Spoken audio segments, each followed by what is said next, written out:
హల్లెలూయా. ఈరోజు మన ఆత్మీయ తల్లి మేరక్క గారి యొక్క పుట్టినరోజు. Many more happy returns of the day అక్కగారు. ఈ శ్రేష్టమైనటువంటి సమయంలో మరి అక్క మనందరితో మరి కొన్ని మాటలు పంచుకుంటారు.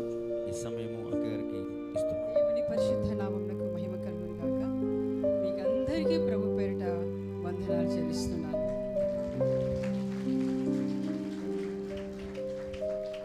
ఈ దినమున ప్రభువు నన్ను సజీవ లెక్కలో చేర్చున్నాడు. కృతజ్ఞతా హృదయం కలిగి ఆయనకు స్తుతులు అర్పిస్తూ నా కోసం ప్రార్థించిన మీకు అందరికీ కూడా ప్రభు పేరిట వందనాలు చెల్లిస్తున్నాను.